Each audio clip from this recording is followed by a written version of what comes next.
Student, Sharda school की online classes में आपका एक बार फिर से स्वागत है। आज हम यूनिट सेकंड का जो हमारा लेसन है 6 और 7 उसको अपने शुरू करने वाले हैं। 6 नंबर लेसन हमने ऑलरेडी स्टार्ट कर रखा है। उसके काफ़ी सारे टॉपिक हमने इससे पहले वाली वीडियो में क्लियर किए हैं। आज उसके एक दो टॉपिक जो शेष रहे हैं उनको कंप्लीट करेंगे। उसके बाद हम जो हमारा लेसन नंबर 7 है उसके स्टार्टिंग में जो टॉपिक रहेंगे उनको अपने कवर करने वाले हैं। हमने यहाँ पे टॉपिक जो 6 नंबर लेसन का उसका नाम भी लिखा हुआ है स्ट्रक्चर एंड यूनियन। ये 6 नंबर लेसन का एक ऐसा टॉपिक है जिसके बारे में हमने इसके पहले वाली वीडियो में थोड़ी चर्चा की थी। आज हम विस्तार से ये देखने वाले हैं कि स्ट्रक्चर होता क्या है, यूनियन क्या होता है, इन दोनों के बीच में क्या अंतर है, कैसे आप स्ट्रक्चर को C++ में बना सकते हैं, कैसे आप यूनियन को C++ में बना सकते हैं। यानी दोनों के डिफरेंसेस और दोनों के ऊपर अपने अलग अलग चर्चा करने वाले हैं। तो कॉपी पेन के साथ आप बिल्कुल तैयार हैं। जो भी आपको डेफिनेशन स्ट्रक्चर के बारे में बताएंगे, उसके बाद यूनियन के बारे में बताएंगे, वो आपको अपनी कॉपी में नोट डाउन करनी है। तो सबसे पहले अगर अपने बात करें तो हम स्ट्रक्चर के बारे में बात करेंगे कि C++ लैंग्वेज में स्ट्रक्चर किसे बोलते हैं और स्ट्रक्चर को किस तरीके से आप क्रिएट कर सकते हैं। इसकी डेफिनेशन इसके पहले वाली वीडियो में मैंने मोटे तौर पे आपको बताए थे कि C++ लैंग्वेज में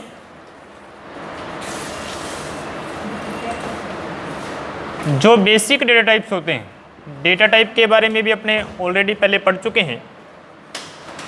बेसिक डेटा टाइप्स और अन्य जो डेटा टाइप्स हैं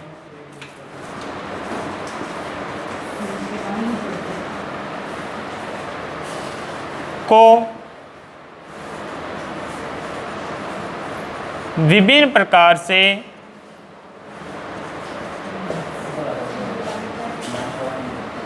संयोजित करना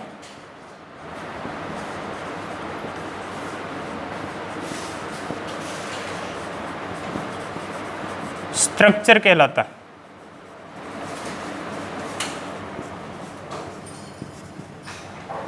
इसका उपयोग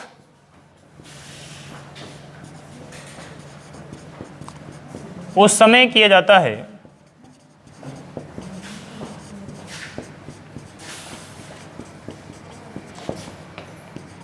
जब बेसिक डेटा टाइप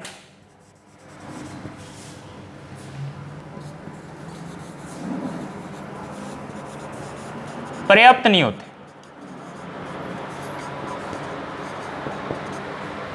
तो ये एक तरीके से इसकी डेफिनेशन है कि आप स्ट्रक्चर को किस तरीके से परिभाषित करेंगे कि C++ लैंग्वेज में बेसिक डेटा टाइप्स और जो अन्य डेटा टाइप्स हैं उनको विभिन्न प्रकार से संयोजित करना और संयोजित करके उनको एक साथ उपयोग में लेना ही क्या कहलाता है, स्ट्रक्चर कहलाता है। ये डेफिनेशन अपने ऑलरेडी पढ़ चुके हैं।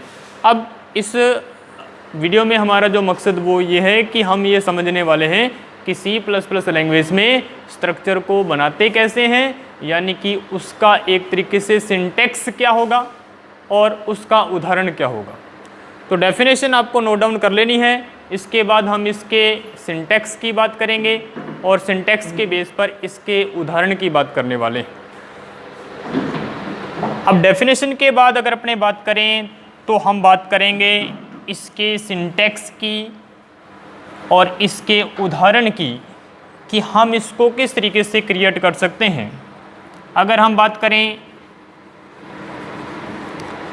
स्ट्रक्चर के सिंटैक्स की कि आप इसको किस तरीके से बनाएंगे, सबसे पहले सिंटैक्स में C++ लैंग्वेज में आपको एक कीवर्ड यूज़ करना है जिसे बोलते हैं स्ट्रक्ट कीवर्ड। ये कीवर्ड है, इसको आपको लिखना है। उसके पश्चात आपको क्या करना है, स्ट्रक्चर का नाम है वो देना है, यानी स्ट्रक्ट कीवर्ड आपको यूज़ करना है। स्पेस देके आपको स्ट्रक्चर का नाम देना है, कर्ली ब्रैकेट आपको शुरू करना है। इसमें देखिएगा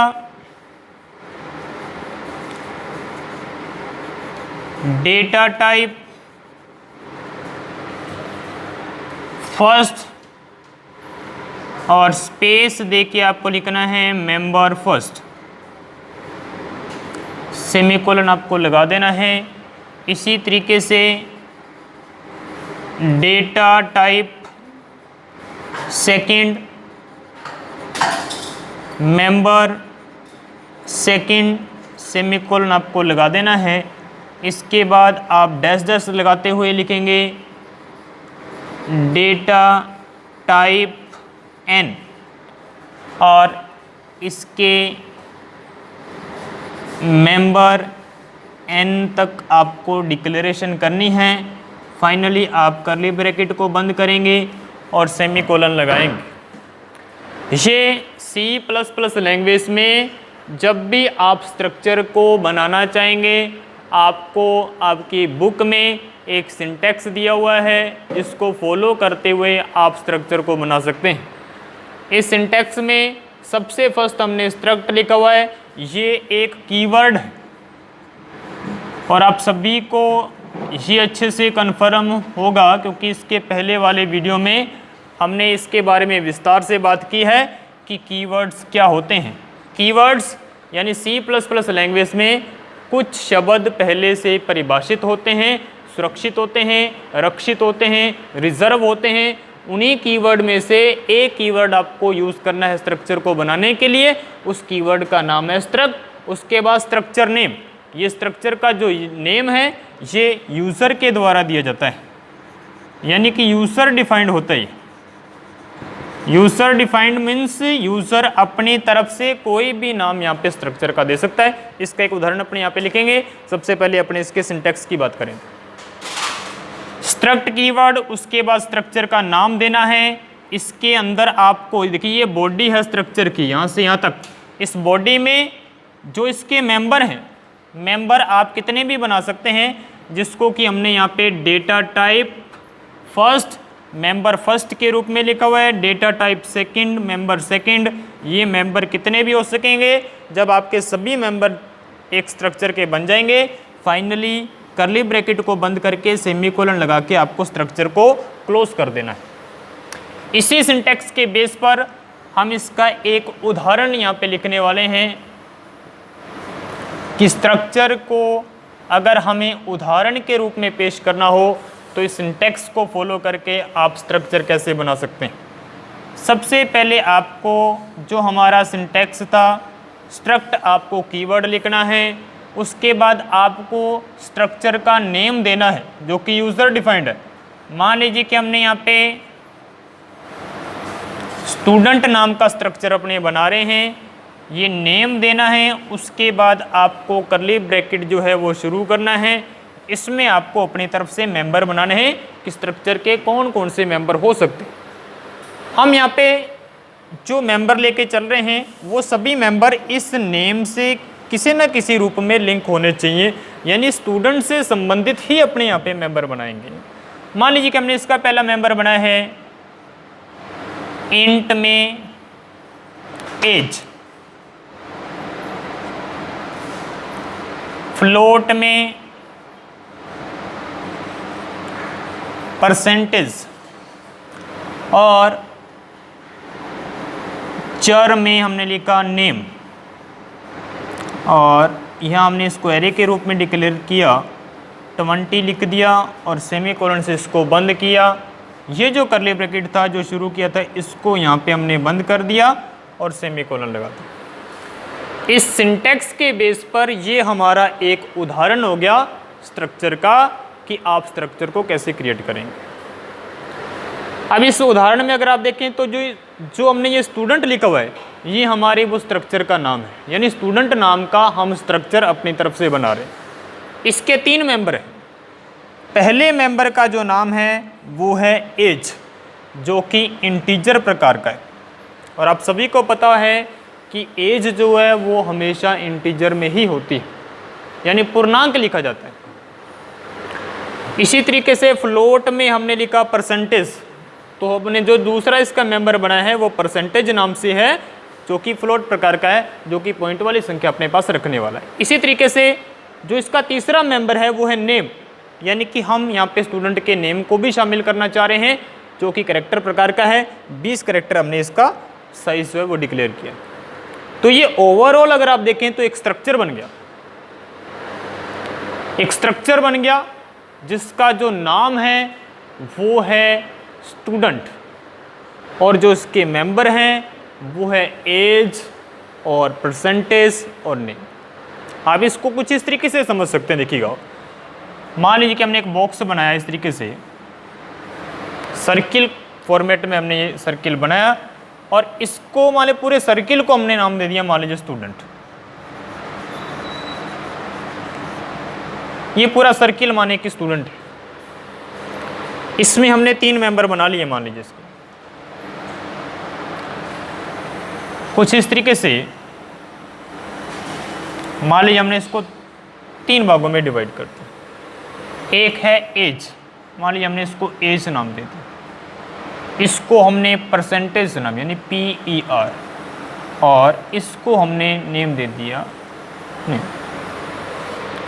तो ये देखिएगा, ये फर्स्ट, ये सेकंड, ये थर्ड, ये 3 मेंबर जो हैं ये इस स्टूडेंट से जुड़े हुए हैं, यानी कि स्ट्रक्चर से जुड़े हुए हैं।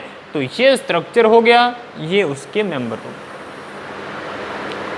मोटे तौर पे आपको फाइनली ये बता दिया जाए कि स्ट्रक्चर यूज़र डिफाइंड है, इसके मेंबर, इसका नाम सभी यूज़र के द्वारा दिए जाते हैं।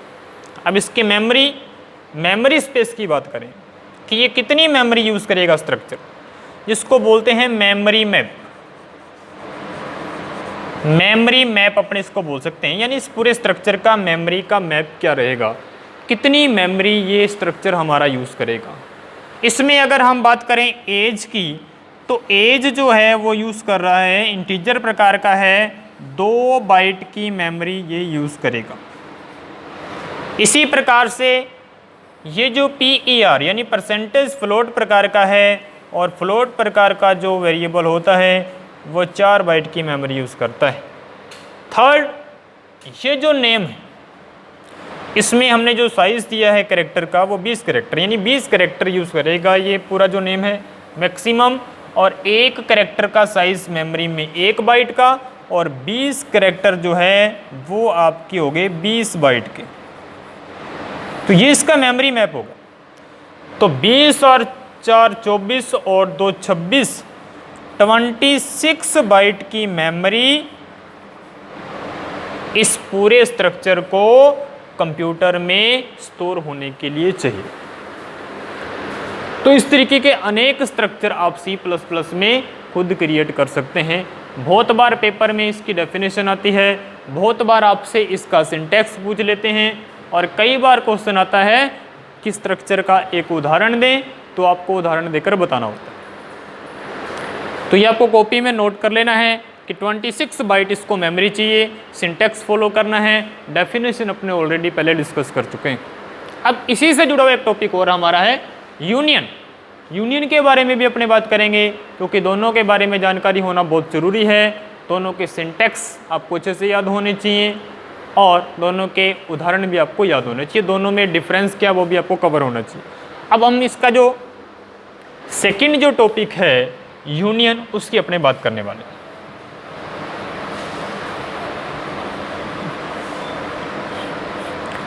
अब यूनियन में क्या होता है,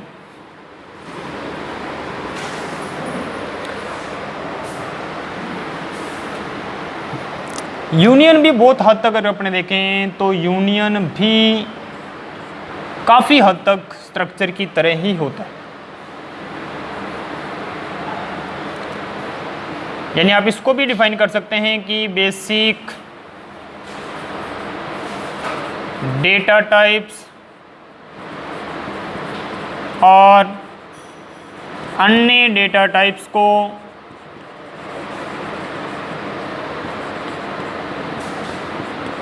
एक साथ उपयोग में लेना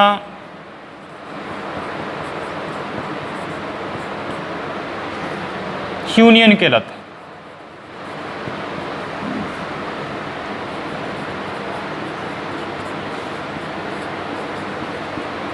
इसे बनाने के लिए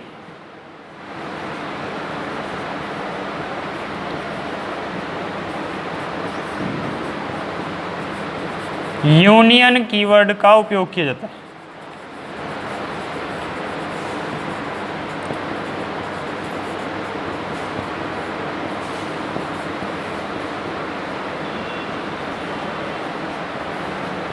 ये इसकी एक तरीके से डेफिनेशन होगी, यानी लगभग काफ़ी हद तक अगर अपने देखें तो डेफिनेशन में बहुत हद तक ये सेम होते हैं कि बेसिक डेटा टाइप्स और अन्य डेटा टाइप्स को एक साथ उपयोग में लेना क्या कहलाता है, यूनियन कहलाता है। या वर्ड में देखो यूनियन बोलते हैं संगठन को, समूह को।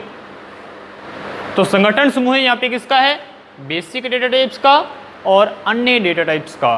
यानी प्रोग्रामिंग कई बार ऐसी गंभीर प्रोग्रामिंग होती है जिसमें बेसिक जो डेटा टाइप्स होते हैं, जिसके बारे में अपने पहले बात कर चुके हैं, जैसे कि इंट है, फ्लोट है, चर है, डबल है या फिर वॉइड है, वो आपकी समस्याओं को अच्छे से हल नहीं कर पाते। ऐसी परिस्थिति में हमें क्या करना पड़ता है, कोई दूसरे जो डेटा टाइप्स हैं जैसे कि स्ट्रक्चर है या फिर यूनियन है या फिर क्लास है, इनका अपने को सहारा लेना पड़ता है। तो हम यहाँ पे उन्हीं स्ट्रक्चर्स और यूनियन के बारे में डिस्कस कर रहे हैं, क्योंकि ये हमारे पेपर की दृष्टि से काफ़ी इम्पोर्टेंट टॉपिक। तो ये हमने जो डेफिनेशन इसकी लिखी हुई है, काफ़ी हद तक उसी तरीके की डेफिनेशन है। जो डिफरेंस इन दोनों में है वो डिफरेंस अपने अभी यहाँ पे क्लियर करने वाले हैं। अभी आपको डेफिनेशन में ध्यान रखना है कि स्ट्रक्चर यूनियन डेफिनेशन में कॉमन होते हैं। अब बात ये आती है कि सर यूनियन को हम कैसे क्रिएट करेंगे, यानी इसका सिंटैक्स क्या रहेगा, इसका उदाहरण क्या रहेगा और ये किस प्रकार से स्ट्रक्चर से भिन्न है, ये बातें अपने यहाँ पे डिस्कस करने वाले हैं। तो यूनियन में अगर अपने बात करें इसके सिंटैक्स की, तो सिंटैक्स क्या रहने वाला है, सबसे पहले आपको लिखना है यूनियन, यानी कि यूनियन आपका कीवर्ड। यूनियन आपको लिखना है स्मॉल लेटर में, उसके बाद आपको यूनियन नेम देना है, ये यूज़र डिफाइंड है, यानी कि यूज़र को अपनी तरफ से यूनियन का नेम देना है। उसके बाद करली ब्रैकेट शुरू करनी है और डेटा टाइप मेंबर फर्स्ट, इसके भी अपने को स्ट्रक्चर की तरह ही मेंबर बनाने हैं। डेटा टाइप मेंबर सेकंड, और ये आप डैश डैश के रूप में लिख के उसके बाद डेटा टाइप मेंबर एन के रूप में। एन यहाँ पे क्या है, एन एक तरह से वेरिएबल है, यानी कितने भी मेंबर हो सकते हैं स्ट्रक्चर के, 1 2 3 4 आप कहीं तक लिख सकते हैं। तो अपने डैश डैश लगा के इसको फाइनली एन के रूप में डिफाइन कर रहे हैं। फाइनली आपको क्या करना है, करली ब्रैकेट को बंद करना है और सेमीकोलन्स में लगा देना। ये लगभग कॉमन सा एक सिंटैक्स अगर अपने स्ट्रक्चर की बात करें तो यहाँ सिर्फ डिफरेंस क्या हुआ कि यूनियन आपको कीवर्ड लगाना है और उसके बाद यूनियन का नाम देना। हम इसका उदाहरण एक लेके चल रहे हैं जिसके माध्यम से आपसे ये थोड़ा क्लियरली समझ सकें कि एग्जाम्पल क्या है सर, कैसे आप यूनियन को बना सकते। तो आपको लिखना है यूनियन, ये कीवर्ड है। कीवर्ड मैं आपको अभी बता चुका हूँ कीवर्ड अपने किसे कहते हैं, इसके पहले वाली वीडियो में हमने विस्तार से चर्चा की है। यूनियन का नेम आपको देना है, मान लीजिए कि हमने यहाँ पे नेम दिया एम्प्लॉय, कर्ली ब्रैकेट आपको शुरू करना है, इसके भी मेंबर आपको बनाने हैं। मान लीजिए आपने लिखा इंट एज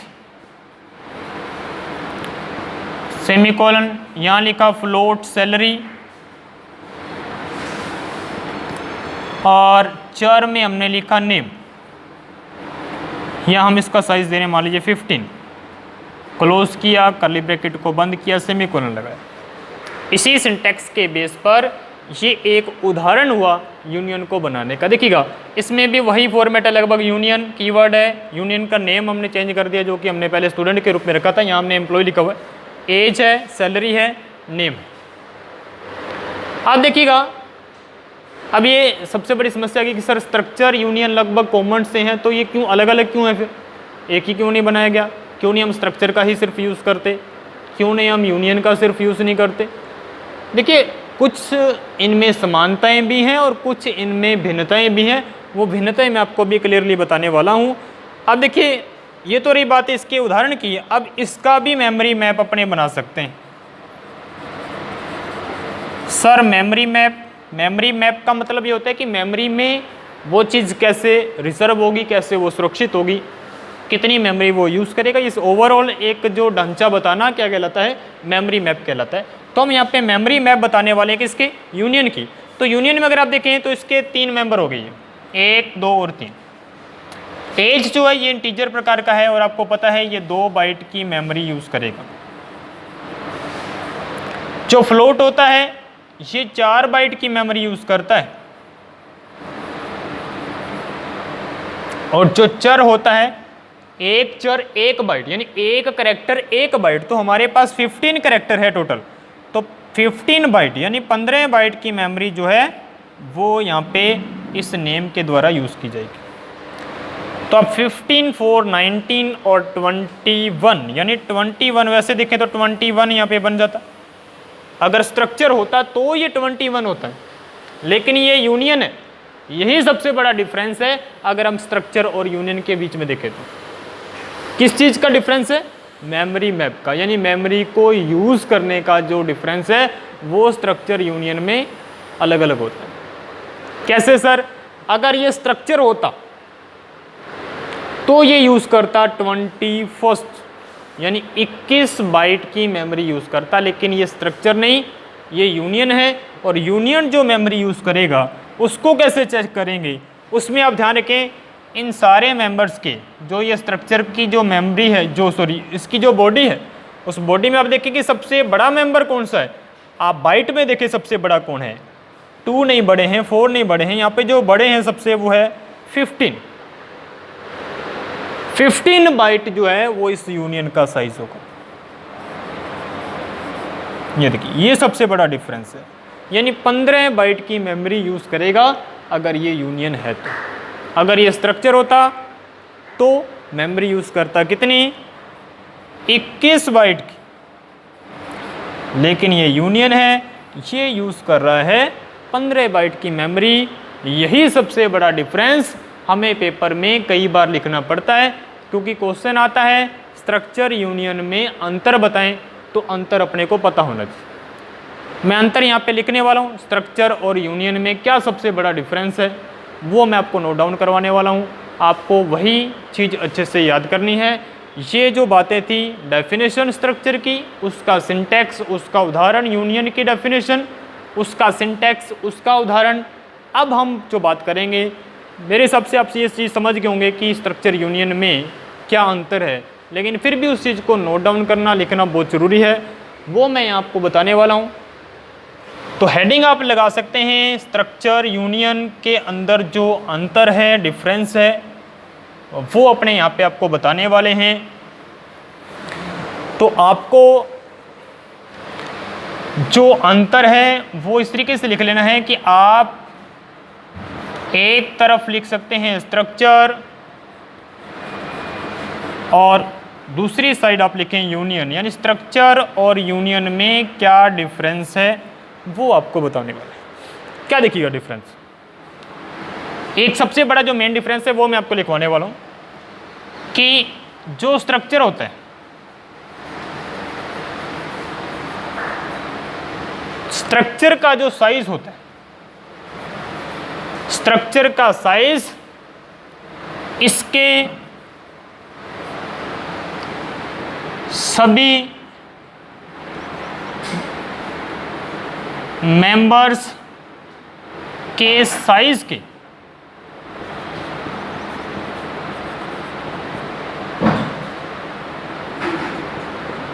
योग के बराबर होता है।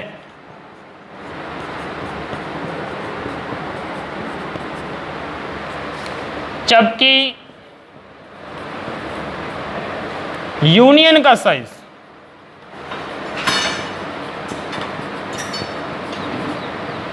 इसके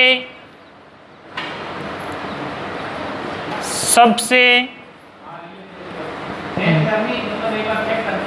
बड़े मेंबर के साइज के बराबर होता है।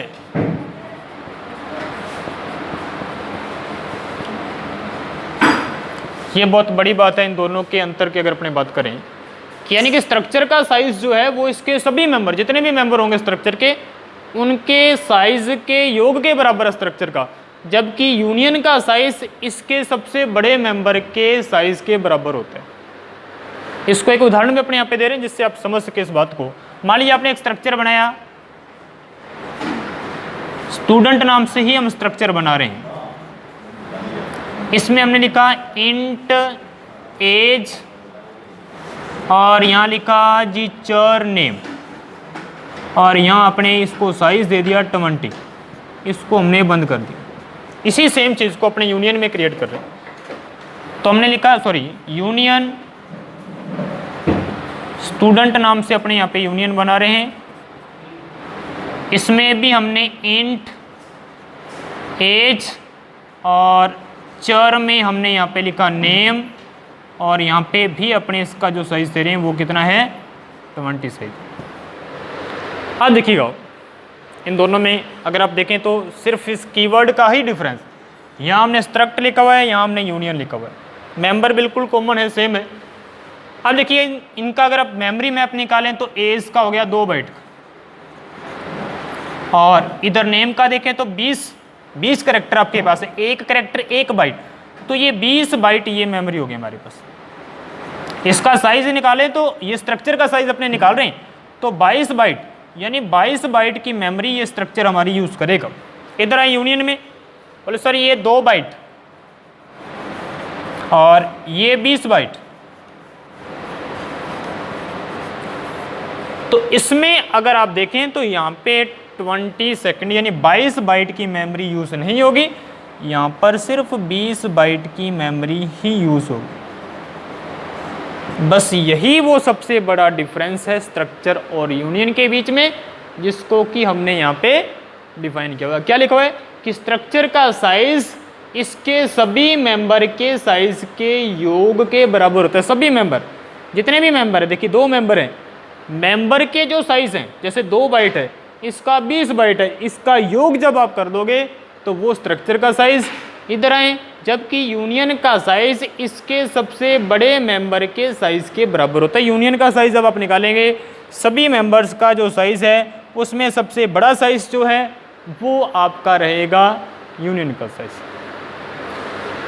ये बहुत इंपॉर्टेंट बात है जो अपने को कवर करनी है कि स्ट्रक्चर और यूनियन में क्या अंतर है। तो स्ट्रक्चर और यूनियन के ऊपर अगर आप देखें तो हमने विस्तार से चर्चा की, जो कि हमारे लिए काफ़ी इंपॉर्टेंट टॉपिक था। ये जो टॉपिक हम आपको बता रहे हैं ये आपके लेसन जो 6 है, यूनिट 2 है, उसका लेसन 6 है, उसके अंदर ये टॉपिक है, काफ़ी इंपॉर्टेंट है। और इसके साथ हमने यहाँ पे हेडिंग में लगाया था कि 6 एंड 2 2 लेसन की अपने यहाँ पे चर्चा करने वाले हैं। सर ऐसा इसलिए क्योंकि लेसन 6 के कुछ टॉपिक हमारे शेष थे जो कि हमने यहाँ पे समझे।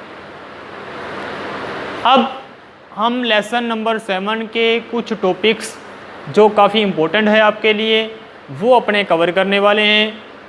तो लेसन नंबर 7 में जा रहे हैं अभी अपने। ये लेसन नंबर 6 का टॉपिक था स्ट्रक्चर और यूनियन।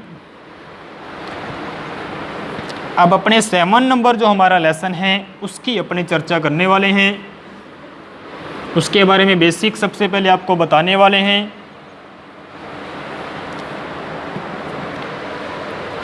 तो हम 6 नंबर लेसन को एक बार यहाँ से कट कर रहे हैं क्योंकि इसका टॉपिक लगभग हमारे क्लियर हो चुके हैं। अब लेसन जो 7 है, लेसन का नाम है जी ऑपरेटर, एक्सप्रेशन एंड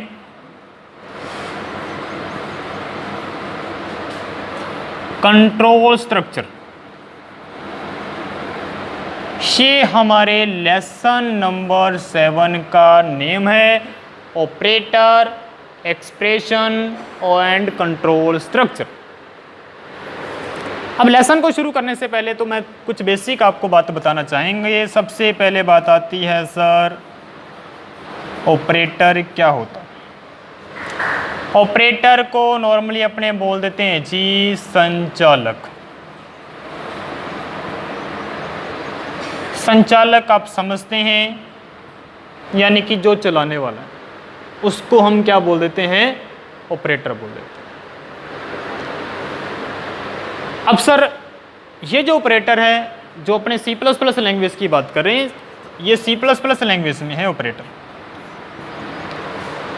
ऑपरेटर अपने बोल देते हैं, जैसे कार ऑपरेटर है, कंप्यूटर ऑपरेटर है, बस ऑपरेटर, ऐसे ऐसे करके अपने बोल देते हैं। लेकिन सी प्लस प्लस लैंग्वेज में ये जो ऑपरेटर है, ये कुछ सिंबल होते हैं, चिन्ह होते हैं, इनके बारे में बेसिक मैं आपको यहाँ पे थोड़ा बताने वाला हूँ। तो ऑपरेटर में देखिएगा, सी प्लस प्लस भाषा में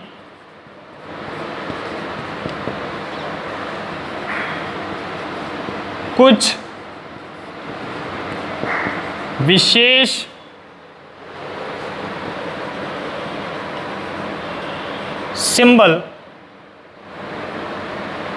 सिंबल्स यानी चिन्हों को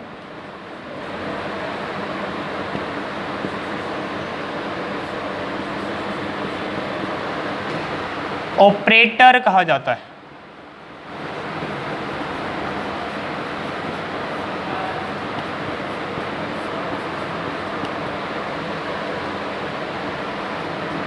जो कि किसी स्टेटमेंट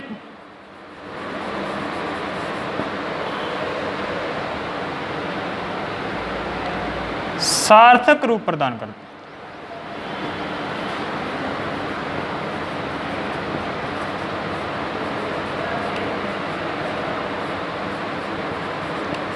ये बड़ी महत्वपूर्ण बात है कि ऑपरेटर के बारे में जानकारी होना बहुत ज़रूरी है, क्योंकि इस लेसन में हम ऑपरेटर के बारे में, एक्सप्रेशन के बारे में एंड कंट्रोल स्ट्रक्चर के बारे में पढ़ने वाले हैं। तो कंट्रोल स्ट्रक्चर, एक्सप्रेशन, ये सारी डेफिनेशन डिपेंड किस पे करती हैं कि आप ऑपरेटर को कितना समझते हैं, ऑपरेटर के बारे में आपको कितनी जानकारी है कि ऑपरेटर क्या होता है।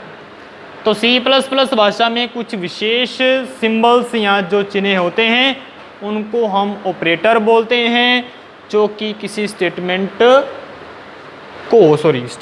को सार्थक रूप प्रदान करते हैं। उदाहरण समझाना मैं ज़रूरी समझूंगा, क्योंकि बिना उदाहरण के इस तरह के टॉपिक्स को कवर करना थोड़ा सा मुश्किल है।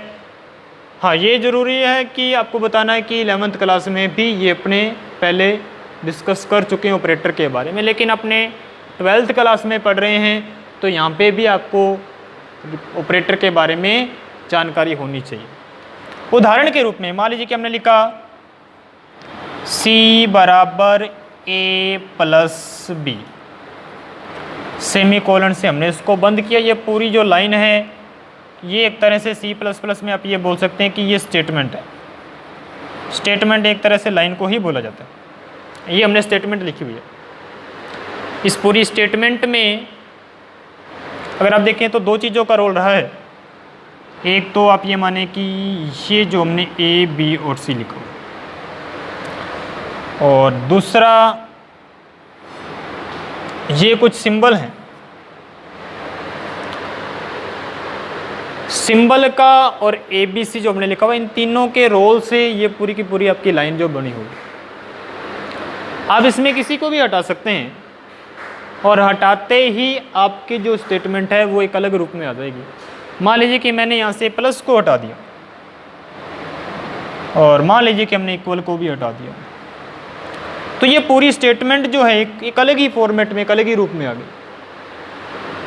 अलग फॉर्मेट, अलग रूप में आने का मतलब है कि ये अब वैलिड स्टेटमेंट नहीं है, ये इनवैलिड स्टेटमेंट है। आप यानी कि ये इनवैलिड स्टेटमेंट इसको बोलेंगे, जिसका कोई अर्थ नहीं निकलता, ऐसे स्टेटमेंट को इनवैलिड स्टेटमेंट बोला जाता है। उधर जो A, B और C है, मैं यहाँ पे एक तरफ नोट करके लिख रहा हूँ कि जो A है, B है, C है, ये वेरिएबल एक तरीके से हैं।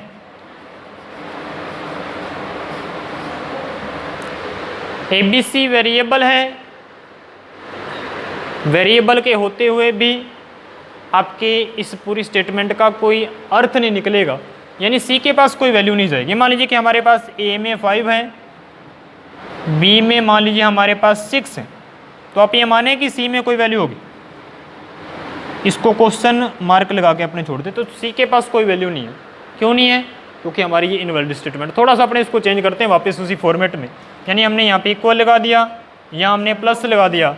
अब आप ए और बी की वैल्यू को रखें, यानी कि यहाँ पे 5 है, यहाँ पे 6 है, प्लस इनके बीच में यानी कि ये जुड़ रहे हैं और सी में वैल्यू आपकी जा रही है, तो ये एक वैलिड स्टेटमेंट बन जाती है। तो अपने यहाँ से इन हटा के इसको बोलते हैं वैलिड स्टेटमेंट। वैलिड स्टेटमेंट वो जिसका कोई ना कोई अर्थ निकलता है। ये बात आपके समझ में आ गई होगी।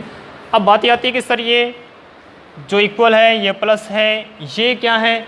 यही वो सिंबल हैं जिनको हम यहाँ पे ऑपरेटर बोल रहे हैं, क्योंकि इनके बेस पर ही तो इस पूरी स्टेटमेंट का एक अर्थ निकला था।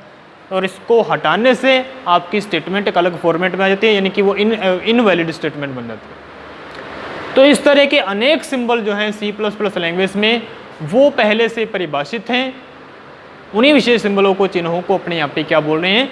ऑपरेटर बोल रहे हैं। तो 7वां लेसन आपको बताएगा ऑपरेटर के बारे में। सभी ऑपरेटर तो नहीं पढ़ेंगे, जो हमारे सिलेबस में कुछ विशेष जो आपके ऑपरेटर हैं उन्हीं ऑपरेटर को अपने यहाँ पे डिस्कस करने वाले हैं। उसके बाद हम जो हमारी इसी लेसन का सेकंड जो टॉपिक रहेगा, एक्सप्रेशन क्या होता है, कंट्रोल स्ट्रक्चर क्या होता है, इनके ऊपर भी अपने विस्तार से अलग से बात करेंगे। अभी जो हमारा फोकस ये है कि ऑपरेटर को डिफाइन करना, वो मैंने आपको यहाँ उदाहरण के रूप में बताया। अब जो हमारे लेसन में ऑपरेटर हैं उनकी अपने बात करेंगे। वैसे कई प्रकार के ऑपरेटर हो सकते हैं। मान लीजिए कि मैं यहाँ पे मैंने प्लस का सिंबल बनाया है, माइनस का सिंबल बनाया है, स्टार का सिंबल बनाया है, भाग का सिंबल बनाया है, शेषफल का सिंबल बनाया है, लेस देन का, ग्रेटर देन का, लेस देन इक्वल का, ग्रेटर देन इक्वल का, डबल इक्वल का, नॉट इक्वल का, एंड का, और का, नॉट का। इसके अलावा मान लीजिए अपने कोमा का। ऐसे अनेक सिंबल और भी हैं, सभी नहीं लिखे मैंने। ऐसे अनेक सिंबल जो हैं वो C++ लैंग्वेज में ऑपरेटर कहलाते हैं। सभी के बारे में अपने को डिस्कस नहीं करनी है, हमें यहाँ पे कुछ सिंबल जो है हमारे सिलेबस में उन्हीं के बारे में बात करनी है। उनमें से जो सबसे पहले सिंबल आने वाला है वो मैं यहाँ पे लिखने वाला हूँ, उसका उदाहरण मैं आपको बताने वाला हूँ। आपको हैंड टू हैंड उसको नोट करना है, उसको समझना है। बुक है आपके पास, बुक में से उसको रीड करना है।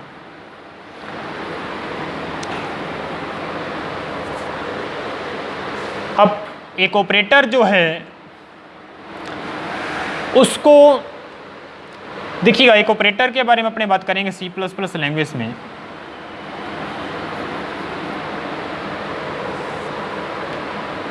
ऑपरेटर है जी इंसर्शन ऑपरेटर।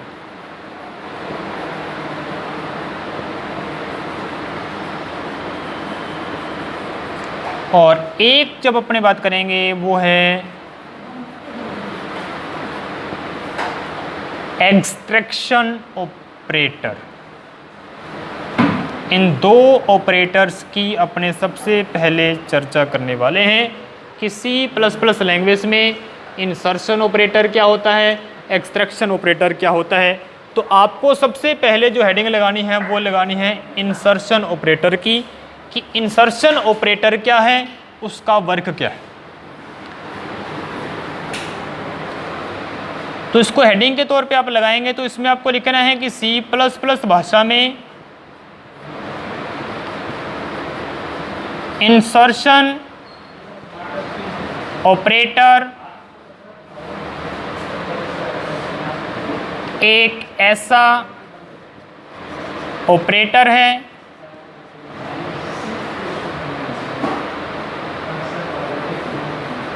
जो कि सी आउट के साथ उपयोग में लिया जाता है।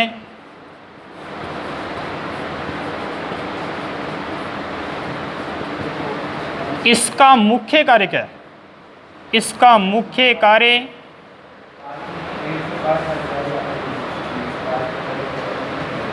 सी आउट के दाईं ओर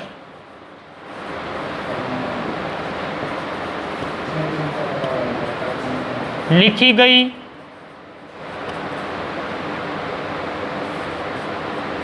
स्टेटमेंट को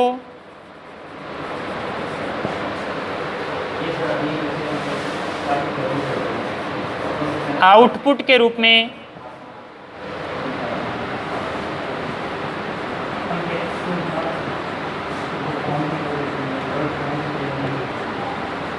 मॉनिटर स्क्रीन पर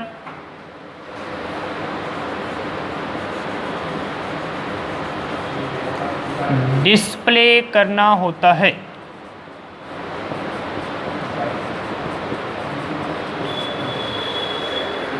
बड़ी महत्वपूर्ण बात यह है कि C++ भाषा में जो हमारा इंसर्शन ऑपरेटर है उसका क्या कार्य दिखेगा, जिसको अपने सी आउट के साथ यूज करते हैं। अभी इसका एक उदाहरण भी अपने लेके चलने वाले। सी आउट के साथ हम इसका उपयोग करते हैं। इसका मुख्य कार्य क्या है इस ऑपरेटर का, कि सी आउट के दाईं ओर यानी इसके राइट साइड जो भी आप स्टेटमेंट लिखेंगे उस स्टेटमेंट को मॉनिटर स्क्रीन पर डिस्प्ले करने का जो कार्य है वो आपका इंसर्शन ऑपरेटर का है।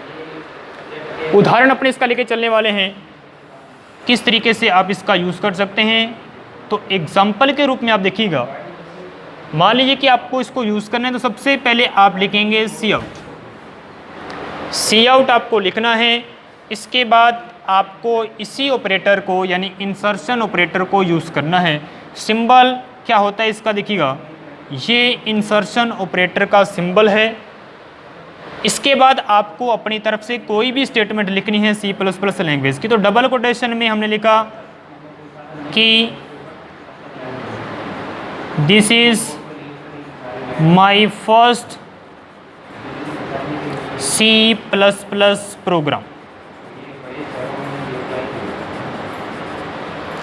ये जो डबल कोटेशन का सिंबल है इसको आपको फाइनली यहाँ पे बंद कर देना है, सेमीकोलन का सिंबल लगा देना। तो ये एक पूरी लाइन यानी कि एक स्टेटमेंट बन जाती है C++ लैंग्वेज की, जिसमें हमने सी आउट का भी यूज़ किया है, जिसके बारे में मैंने इससे पहले आपको डिस्कशन में बताया था कि ये एक ऑब्जेक्ट है जिसके साथ एक सिंबल हमने यूज़ किया है। इसी सिंबल को हमें यहाँ पे याद करना है, समझना है, जिसको इंसर्शन ऑपरेटर बोलते हैं।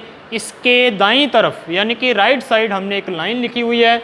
उस पूरी लाइन को ये ऑपरेटर क्या करेगा देखिएगा, ये जो हमने लाइन जो हमने एक सर्किल में इसको किया हुआ है, इस पूरी लाइन को ये जो सिंबल है इंसर्शन ऑपरेटर, ये सी आउट की मदद से इस पूरी लाइन को मॉनिटर स्क्रीन पर आउटपुट के रूप में दिखाने का काम करेगा। यानी कि ये पूरी लाइन जाएगी इस ऑपरेटर से होते हुए सी आउट के पश्चात, उसके बाद मॉनिटर स्क्रीन पर ये लाइन आपको डिस्प्ले होगी। यानी कि ये same line this is my first C++ program, ये लिखा हुआ आपको स्क्रीन पर मिलेगा। किसकी मदद से? इसी इंसर्शन ऑपरेटर की मदद से। इसी ऑपरेटर के बारे में हमारी सबसे पहले बात।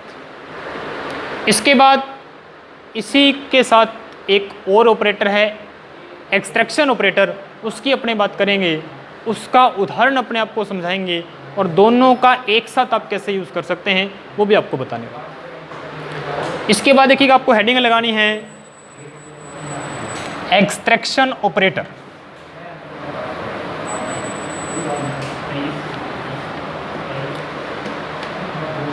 तो EXTRACTION एक्सट्रैक्शन जो ऑपरेटर है,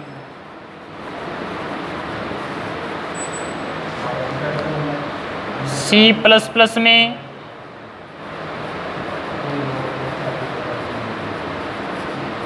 इस ऑपरेटर का मुख्य कार्य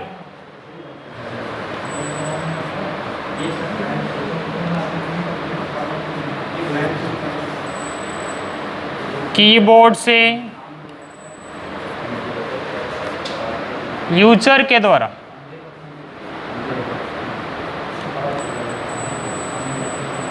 दी गई वैल्यू को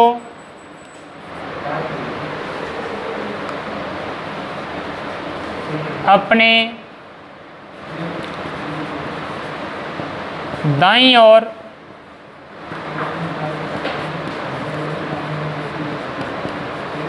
लिखे गए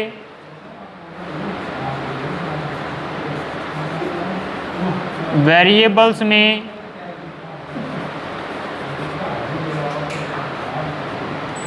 रन टाइम के दौरान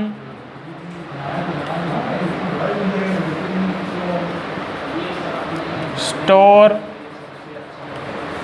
करवाना होता है।